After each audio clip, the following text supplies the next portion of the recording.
and welcome everybody. So welcome to the session on applying brain science for online learning. We're going to be going through a little bit, I'll just do an intro with a little bit about behavioral economics and learning design, how that applies, share a few tips, and then we'll really get into the meat of our content with Terry Gaffney, who's going to walk us through how the American Nurses Association is leveraging brain science techniques in Brightspace, the D2L platform, to drive their learner engagement. So I'm really excited about the content today, and I think it's a really interesting topic. So I wanted to share a story with you, which you may be wondering about Train Your Leprechaun. What does that mean? Well, at a conference last year, I had the opportunity to hear Sanjay Sarma of MIT speak. And he's been researching with his team at MIT about how we actually learn, looking at the brain and how we retain knowledge and use it. And he had a great way of explaining actually how all of this research in brain science, kind of putting it together in a way. And he talked about thinking of a leprechaun. And this little leprechaun is at the front of your brain. And if you think of this leprechaun, the leprechaun takes the gold, your learning, your knowledge, the things that you're learning, and puts it into the right spot in your brain for storage. And so we train that leprechaun to put the things in the right spots. But we also need to think about that leprechaun pulling the information out when we need it, so retrieval learning. And what Sanjay Sarma was really saying was that quite often we design learning so that we can store the learning, but we too often forget to train the leprechaun to pull the learning back out, to pull those pieces of gold out. So just thinking of learning design and the way our brains work from that perspective of both storage and retrieval, it really helped me to see and to really picture that leprechaun working away when you're doing your learning design, to think of that. Something else that struck me with that story was that you have this leprechaun, perhaps, in your brain, but the leprechaun has to be kind of motivated to actually do the storage and retrieval. And something that ties into that, and I've chatted with clients about this, and it's a topic of growing interest, I think, in the learning community, but really applying behavioral economics to that leprechaun. So behavioral economics is the study of how people actually behave and how that applies to economics. And some of the thought leaders in those areas, Daniel Kahneman and Amos Tversky, you may have heard of their book, Thinking Fast and Slow. They actually put together a theory about how people actually make decisions, prospect theory. This one they articulate as people think of their current situation and hold on to that. They think of any potential losses to their current situation more than they think about some unknown future that they have to choose from. So when making decisions, people hold on to their current situation and they're more thinking loss aversion, and they downgrade any benefits of moving forward because those are unknown futures, and so any benefits from those are of smaller value than any losses they may incur. So if we think about that with learning, if learners think of their current situation as holding on to what they have, and maybe their current skill set, they're holding on to that, and so an unknown future where they change and grow or learn in some way, that may not have as much value to them as holding on to what they have.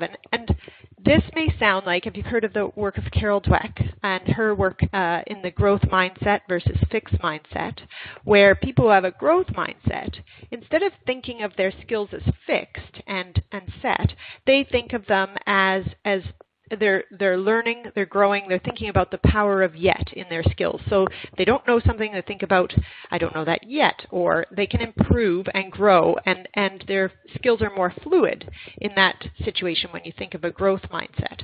So if we put those two together, the growth mindset and prospect theory, and encourage learners to, instead of thinking of their current skills as fixed, encourage them instead to embrace the thing that they are embracing under that prospect theory is their growth, then they're more likely to move forward and embrace learning. And that leprechaun is going to want to get up and store the learning and retrieve it when we need it. So I think those are some theories that we can really tie into how people make decisions when they're learning.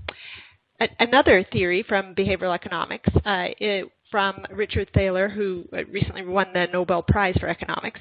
His book, Nudge, is actually an interesting way, too, of looking at how people make decisions. And we have so many decisions to make, and learners in organizations are no exception. They then, if you make decisions easier, nudge people in the right direction, so to speak, then they can take up that learning and do it easier than other words. So in online learning, that would apply to making sure that it's easy to choose to do the learning, to access it, to take it. So all of those things, just some ideas to percolate there. And I'm interested in the group here. I'm just going to open up a poll and think, just to get a take from the group here, if you have thought about how behavioral economics applies to learners' decision making before. If you want to just select there, we've got a few options, and just think about whether you've connected them before with online learning or with learning in general, or thought about it but haven't applied it, or, and I have heard from organizations that are doing this, they're actually including behavioral economics in their corporate learning strategies. So interested to see.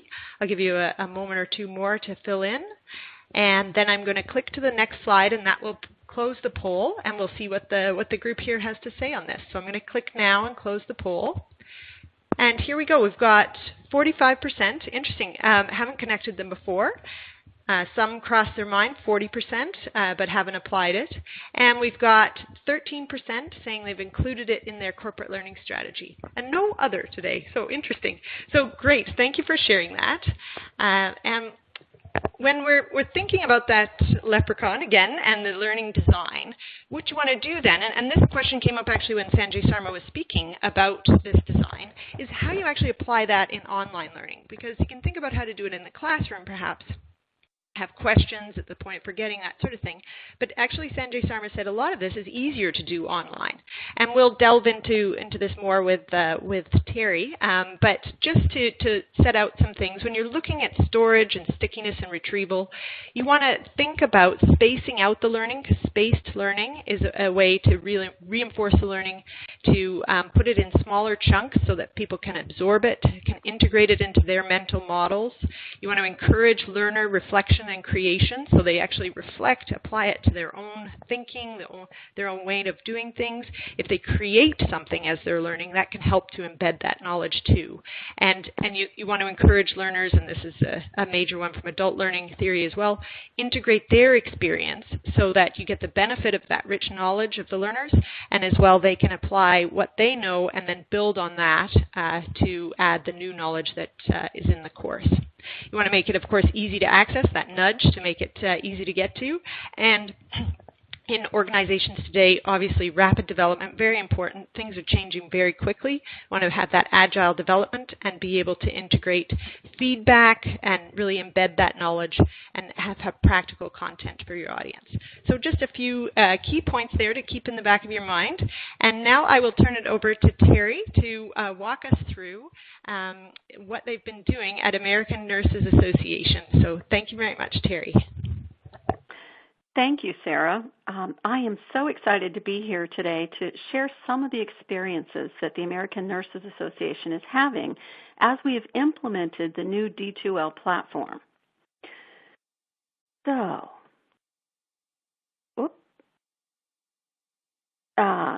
So companies are learning and really growing in the area of learning organizations.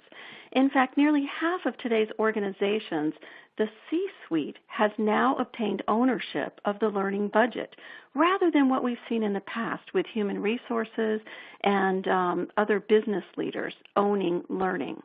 So the good news is that organizations are investing in learning, and the challenge that we have is to make learning effective and demonstrate positive outcomes. One of the keys to this is brain science. So in the time I have with you today, we're going to talk about some strategies to leverage brain science in the online learning environment that will allow us to increase retention among learners and engage learners.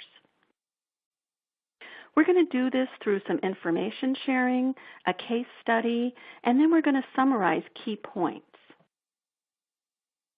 So with business needs changing rapidly and technology advancing even faster, companies are finding that they need to establish a formal learning strategy, or maybe reevaluate an existing one. The goal is to develop a strategy that has a direct impact on performance and the bottom line. So take healthcare, for example, because I'm a nurse, and so healthcare is what I know most, and healthcare is constantly changing. In the late 1970s, a patient with a hernia could expect to spend 4 days in a hospital after an operation. Now that surgery is performed on an outpatient basis. It was once common for a woman to spend 10 days in the hospital after giving birth, rather than today's more standard 24-hour turnaround. And here you see how healthcare is using technology and leveraging it in this particular hospital in New Jersey to allow new mothers to watch their babies in the neonatal intensive care nursery. So healthcare as an industry continues to evolve. They're streamlining and improving patient care, integrating big data, and moving from a fee-for-service to a fee-for-outcome payment model. All of this requires continuous learning. So, as we think about learning and professional development, employee engagement is a key factor. If we add employees and engagement, we think about how important it is to organizational performance. Yet for the healthcare industry, employee engagement isn't just about profit. There is a direct correlation between patient care quality, safety, and employee engagement that requires organizations to place an even higher priority on ensuring that their workforce is committed, skilled, and engaged.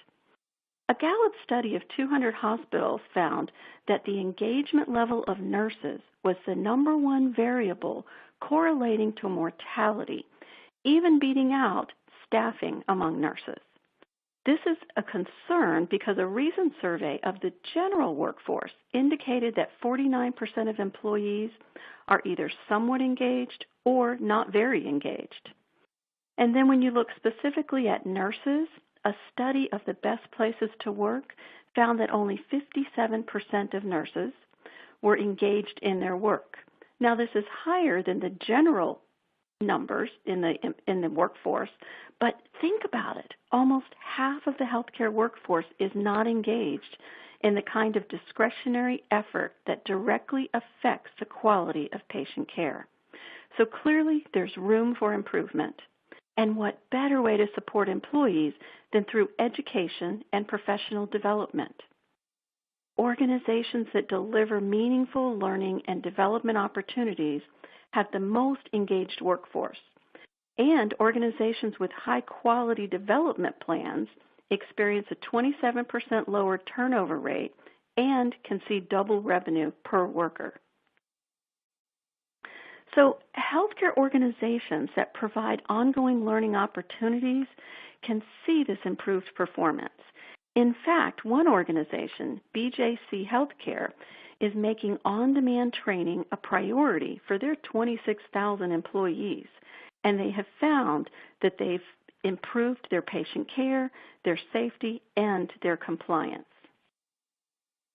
In this manner, hospitals are becoming learning organizations. We know that continuing education is a tool that positively influences innovation and the implementation of evidence-based practice that leads to improved patient outcomes in healthcare. So lifelong learning can also improve organizational performance and efficiency as well as employee engagement. Our challenge is to figure out how to combine the latest research on brain-based learning with adult learning principles and increase learner engagement. So I'm sure you're thinking, well, what is brain-based learning? Brain-based learning refers to teaching methods, lesson designs, and educational programs that are based in the latest scientific research about how our brain learns. It includes factors such as cognitive development. So thinking about how students learn differently as they age and mature. Brain-based learning strategies are compatible with the brain's need for seeking, processing, and organizing information that results in a deeper, more meaningful experience. So when we think about it, teaching that promotes learning is not teaching that endlessly tells students what they should know. It's not being lectured at. Rather, teaching that promotes learning by facilitation and acquisition of knowledge is really what we're striving for. With the planning and the launching of the American Nurses Association new learning management system, we began our journey to transform continuing education based on brain science. Now, the American Nurses Association is the oldest nursing professional association, and it represents the nation's 3.7 million registered nurses. So they offer all types of education, particularly continuing education, to the workforce. With the launch of the new D2L system, we moved away from a traditional learning approach of death by PowerPoint toward an innovative approach that maximizes the brain's ability to learn. We viewed learning through the whole body approach, considering all of the senses. And this innovative approach, well, it's been proven to help learners critically reflect on their old assumptions, and it results in deeper understanding of content, which is exactly where we want to go, because we want these learners to better achieve their own learning goals. All right, so we're going to move into a quick exercise. In the next few slides, I'm going to show you a bunch of items. I'm going to give you 5 seconds to look at the items and then 5 seconds to jot as many down on a piece of paper as you can remember. And then we'll take a poll and see how well you did. Ready? Here we go. Here's the first slide. 1, 2, 3, 4, 5. Okay. Now, take a few seconds, jot down as many items as you can remember off of that previous slide. 5 seconds. 1, 2, 3, 4, 5. Okay. Now, share with us how many items were you able to remember. There were actually 20 items on that previous slide. So I'm really curious to see if anybody could remember all 20 items. All right, now let's move to the next slide and look at your results. Wow, it is hard to remember all of those items. So we have a bunch of people who were able to remember between 5 and 9, which is generally the area I'm in. 22% of you, almost 23, were able to remember 10 to 14, and then a few of us, 8%, less than 5. Okay, let's try that again with a different picture. Ready? Again, 5 seconds to look at it. 1, 2, 3, 4, 5. Okay. Now, jot down as many items as you can remember. 1, 2, 3, 4, 5. All right. Now, answer the poll and let us know if you were able to remember all 15 items. Again, the slide before it had 15, not 20. So let's look at our results. All right. So more people were able to remember more items. Now, what you saw here is that we were grouping items together that had some association because the brain can only process information in segments and chunks. Curriculum should be meaningful and well organized and categorized into small chunks delivered in short interactive segments. So the second group of items were all grouped around the theme of football. Easier for the brain to associate. It was a smaller chunk of information, and that's what we want to do with our learning. Now here is an example of one of ANA's slides that we call Death by PowerPoint. So this is what we wanted to move away from, something that was text heavy, it was not very inviting, and there were a lot of concepts grouped on this slide for the learner to try to figure out and understand. And what we did by using brain science to inform our behavior is that we restructured our education modules. Here's what that slide looks like today. It is more visually appealing. The information is chunked, and we're able to tap into the learner's imagination to help them achieve deeper learning. So what we need to remember is that we need to use visuals because our learners, most of them are visual learners. Over 90% of learners today are visual learners. When you think about your designs, think about designing them around brain-based science. You may need to break up your content differently and modularize your courses so that learners can take a deeper dive into the content. Group your information together. Connect it to some experience with your learners. Bring in a little bit of novelty. So don't forget to add some interesting visuals. Engagement is equally required for online learning because learning is not a spectator sport.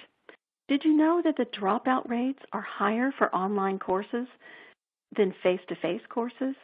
Students in online courses face an inherent engagement challenge, particularly since they're responsible to engage in the learning process. So we define engagement by the time and the energy that learners devote to educationally sound activities. Learner engagement is considered by many educators to be an important aspect of teaching and learning because it influences students' retention, their learning, their achievement on test scores, and graduation rates. Learners who are engaged in coursework will learn more than less actively engaged students. So here's another question. Just as our environments are changing, so too are our learners. So I'm curious if you can tell us what resonates with you about how learners are unique today. So take a minute, answer this poll, and let us know which answer best resonates with you. Now I'm going to move on to our results and see what you're thinking.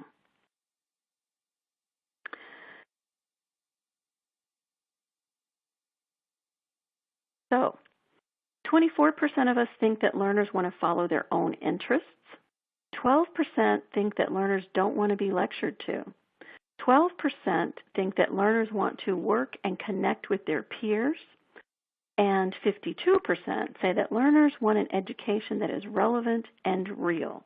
Absolutely, all of these answers reflect what our learners are like today. So today's learners are demanding multisensory, personally relevant, and thoughtful lessons that motivate them to acquire knowledge and to master skills. So Sarah touched on the constructs of engagement earlier, and these three constructs are behavioral, cognitive, and emotional. And the sweet spot for engagement is in the middle that connects all three of these. When we talk about behavioral, we're talking about the physical participation in an activity. Emotional, of course, is reflecting the student's affective responses and their feelings towards the teacher or the course or their peers. And then with cognitive, we're thinking about the task of actually undertaking an activity. Ultimately, learning and engagement is up to the individual. But we need to remember that these three processes or constructs are interrelated. Now here's an example of how ANA has tapped into these three concepts in our course builds within the Brightspace learning environment. We create pre-course work that ties the learner's experience and leverages their social network to the course, as well as integrating the instructor. We use this to help them understand how the course will be relevant to them and how they're going to master their learning gaps as a way to motivate them.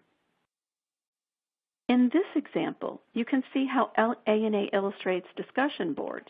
We use them heavily to integrate with their social networking needs and creating a sense of belonging and community among our learners. So we're all motivated to act by three fundamental needs: autonomy, relatedness, and competence. With autonomy, we're talking about the individual's choice to learn, to determine their own path. With relatedness, we want to connect people and peers and the instructors. And with competence, we want to tap into that need to master their own pursuits or learning. Now, we know that the online education is a distance education that provides opportunities for individuals to engage, no matter where they are geographically located. So lifelong learning can be accomplished without restriction of space or time. And learning is an internal emotional process. So our programs have to be aimed to that specific learning need that the individual is feeling. It needs to be personally relevant, and particularly since adult learners are intrinsically motivated, we have to tap into that to convince them to share some of their important time in our learning activities. Here's an example of how ANA has crafted our assignments and discussions to incorporate the concepts that we were just talking about with autonomy and relatedness and competence.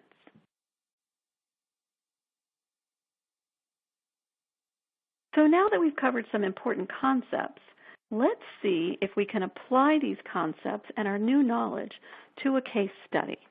So here's the situation.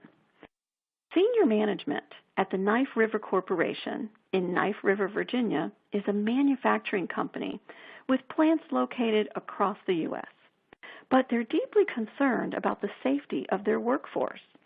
And in spite of their best efforts, the company's injury rate is still higher than they want. So this is concerning because serious injuries and possible fatalities could occur if they don't reduce their injury rate. Now, what they're going to do is they're going to focus on strengthening the safety culture. And they're going to do this through an online training safety program. The training program was designed to help reduce injuries through the use of checklists and communication skills. So your challenge is to ensure that Knife River employees complete the online training and use this knowledge to improve the safety culture. However, of course, employees are not engaged. The adoption rate of this educational module is not as high as you'd like it to be. So your challenge and your question is, what strategies would you build into your course to encourage employees to think, talk, and interact? In other words, what would you do to increase engagement in your course? So here are some options, and I'm curious to see what your selection would be. Would you use discussion boards, live webinars, problem-centric content, or perhaps you're going to turn to additional resources? So let's see what you're thinking about this case study. And here we go with our results. So 33% of you would turn to discussion boards to increase interactivity, or live webinars, 18.5%. 48% of you would go to problem-centered content. So that's where most people would go. Interestingly, nobody would use resources to increase engagement.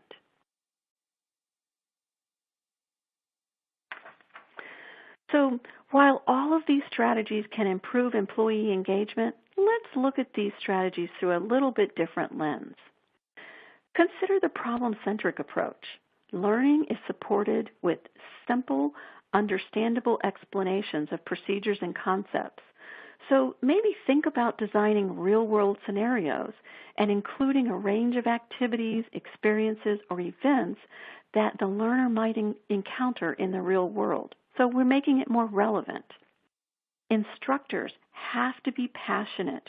Our learners want instructors to exhibit a genuine love of the subject area. And instructors must be accessible. So they have to be willing to connect with learners through maybe live webcasts and discussion boards, as some of you are noting. This fosters that sense of connectedness and community that we're looking for. Maybe you want to recruit alumni from your previous courses or colleagues that can serve as course mentors to encourage that sense of connectedness and accessibility. Social interaction is very important, and it's an important aspect of engagement within our courses. We use a variety of techniques at ANA to build this sense of community among our learners. We frequently enroll learners in our courses in a cohort so that those learners have a sense of community. They can engage with each other on discussion boards and reflection exercises and use each other to help share knowledge throughout the course. Also, don't forget to maximize your technology to create an active learning environment. For example, in the Brightspace learning environment, there are lots of things you can take advantage of. Maybe the quiz tool to provide immediate feedback. There are lots of other widgets that can be used to help students review and reinforce content, and create assignments that require them to apply what they're learning. Finally, include a wide variety of resources such as videos and web pages and articles to help learners gain new knowledge and reinforce existing knowledge. So here's an example of how ANA has incorporated knowledge coaches that can help learners. In our cohort programs, we have a knowledge coach in each of those courses, and our learners can check in with them at any time and also use the discussion board. So we created separate modules here that, that also help break down the content in short bursts of information. So another question for our audience today: where do your strengths lie in creating engaging experiences? Because we know a key to improving learner engagement is creating a learning environment that's interesting, relevant, and welcoming. So, are you creating a positive learning environment, or building an engaging learning environment, or giving consistent feedback in a timely manner? Or maybe you're really focusing on the technology. Let's see what you have to say. Well, 42% of you, almost 43%, are really focusing on that positive learning environment. 33% are building engagement through communities. 28% of you are giving consistent feedback because we know that's what learners are looking for in a timely manner. And then 33% of you are really focusing on the technology. So let's take a moment and dive a little bit deeper into each of these topics, because these are factors that are creating those experiences for our online learners. We want to establish that positive learning environment and creating a place where learners want to be, where they can be themselves and share their experiences and thoughts and interests. We can help them see the value of their participation by summarizing and representing what we're finding in discussion boards to inform the entire group. Also, we need to think about that sense of community. How can we build it? How can we bring learners together? Using synchronized communications strengthens the ties to the classroom community. We might also think about giving consistent feedback in a timely manner, which I know lots of you are doing. But again, take advantage of those tools that Brightspace has available in their learning environment. And finally, when we think about that use of technology, leverage the students' love of the mobile technologies. So use the right technology to deliver the right content. These are all things that we can think about as we're designing our courses to make them engaging for our students. A recent article by Hew, H-E-W, that was published in the British Journal of Education found that these design factors that participants perceived as engaging fell along these same lines. They're looking for problem-centric learning with clear expectations, instructors being accessible and passionate, peer interaction, and active learning. They also want course resources to address the participants' learning needs. So here you see a slide. This is a home page, a course home page that was created by ANA for one of their educational activities. Again, here we're leveraging active learning, we're using peer interaction with the discussion boards, and we're using course resources. So we've tried to learn from what the literature tells us to make our courses more engaging, and our numbers are demonstrating that we're on the right track. So as I conclude my remarks today, I also want to encourage you to think about pushing the envelope with online learning because there's much more to consider. Maybe we want to use case simulations, virtual patients, adaptive training, or intelligent tutoring to offer new and exciting opportunities in online learning and learner engagement. So the future holds a lot of opportunity out there for improving our experiences with learners. And here's one final question I have for you. Based on the content that we've covered today, what changes do you plan to make in your practice? Are you going to chunk your content, or maybe increase the use of active learning strategies? Maybe focus more on giving immediate feedback or creating that positive learning environment? I'll give you a minute to post your response to this question. And then, let's see. Well, 40% of you are going to focus more on chunking content into short interactive segments. Good for you. 50% of you are going to increase the use of active learning strategies. That is great, and this platform will help you tremendously. And then 30% of you are going to focus on giving consistent, immediate feedback. Wonderful, that's what learners are looking for. And then 15% of you are going to focus on creating that positive learning environment where learners can be themselves. Fabulous. So Sarah, I'm going to turn it back over to you.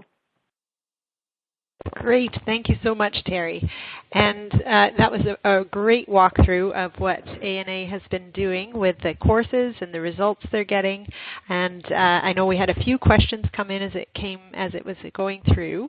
I just wanted to summarize again. So we just with that thinking of the storage, stickiness, and retrieval in your design, doing things along the lines of the clear learning paths, have that spacing to have the retrieval. With the questions at the point of forgetting, all the areas that Terry touched on in their design of learning to really foster engagement, make learners active, and using that peer feedback and collaboration. So that was great to see the examples right in the platform of how you can do that with discussion boards, with having the idea of knowledge coaches as you go through. All great ideas. So I hope that everyone comes away from today with some practical tips for how you can apply this in your courses online. I know we mentioned a few different references as well as we went through, and so I did want to share this slide here, and definitely with the recording this will be shared as well. But the books that we called out as references, we have a couple of blog posts as well on the D2L site that apply to this topic, and the literature that Terry referenced, we have those literature review articles posted here as well, so you can have a look at those and delve deeper into the areas of interest.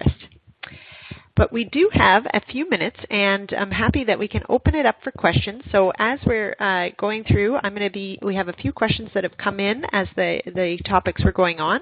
So I'm going to pose those, and as well, if you do have a question on something that we covered in this, please write that in the Q&A now, and I'll be monitoring that as we go through questions. But on the topic of references, Terry, we actually had one come in while people were listening to your talk, and someone asked if you would know or could recommend a book about teaching online that would be relevant to all disciplines in the health sciences in particular.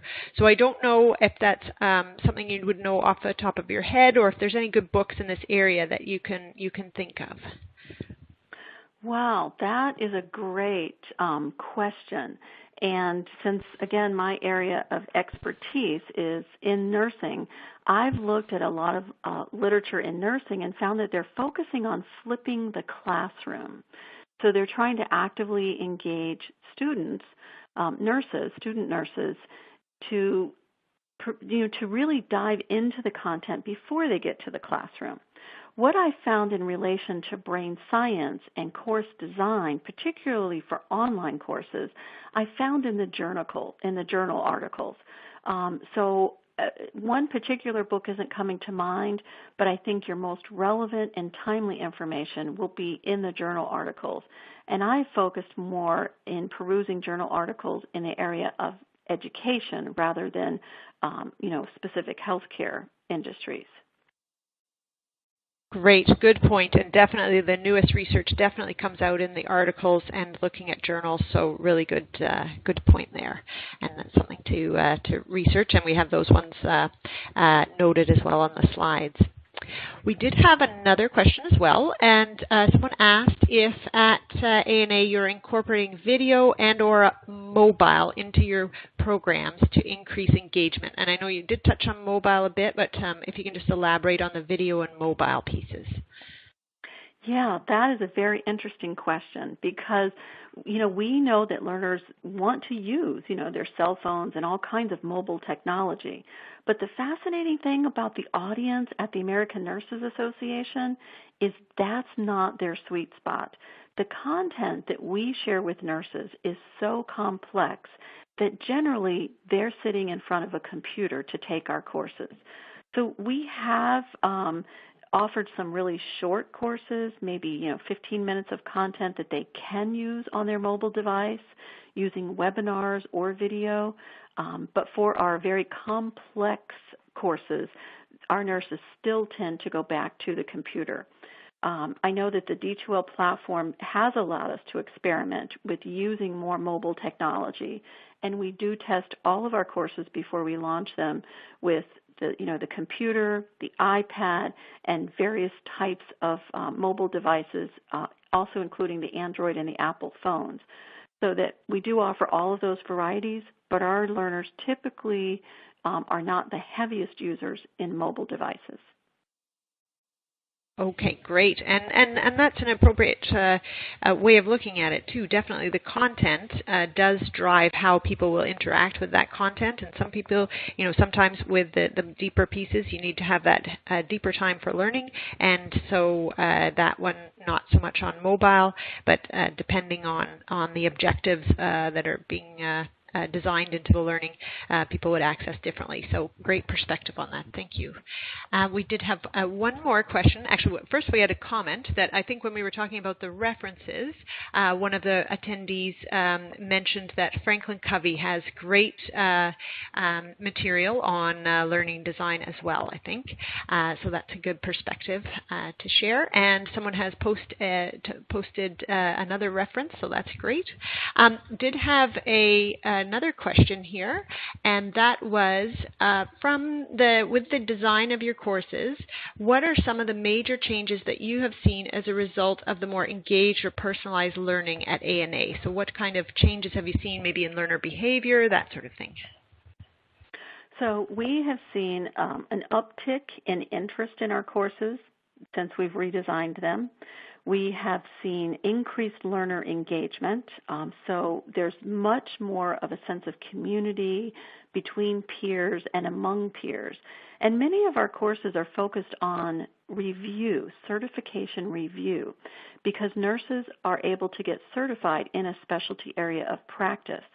And so by offering these certification review courses in this much more engaging manner, they tend to support each other through the study process. And from the numbers that we can glean, are passing the certification review exams in a much more timely and efficient manner. So that's our belief. We can't tap exactly into the certification exam data, but from the anecdotal feedback we're getting from our folks, it is helping them in a better way. And then interestingly enough, since we've launched this redesign, of course we're seeing our competitors wanting to mirror and copy what we're doing. So again, that's another sign that we're on the right track. We have talked with experts across the country and learned that everything that we're seeing is in line with what the science has told them. So our learners are deeply involved in this content, and that's really what we want. We want them to remember this content, like what you were talking about, Sarah, being able to retrieve it. We need to change behavior. And so that's the biggest outcome that we have seen as we've gone back 6 months and a year later to determine how nurses have changed their behavior based on these learning experiences. We found that we are making significant differences. Great. Well, that is all very strong evidence with the engagement in the courses and the learner behavior, and always great to see the tie to passing exams. It's hard to prove the causation or get the evidence based on that just with the privacy between data, but really great to hear the evidence there with people sharing the stories that they're doing better and getting those results. So fantastic. That was the last question that we had. So no more in the chat. I'm just having a look with some great resources from Brian. Thank you so much, and we will reference those. So thank you everyone for joining today's webinar. We will have the recording available, as Carrie mentioned. That will be available tomorrow afternoon, and you'll be able to access that from the same link as you registered from today. Feel free to share that with colleagues, maybe someone who couldn't join today. And thank you, Terry, so much for sharing this story today. We've really all appreciated the perspective that you've shared and the story that you've shared from American Nurses Association. Thank you so much, and thanks everyone for coming.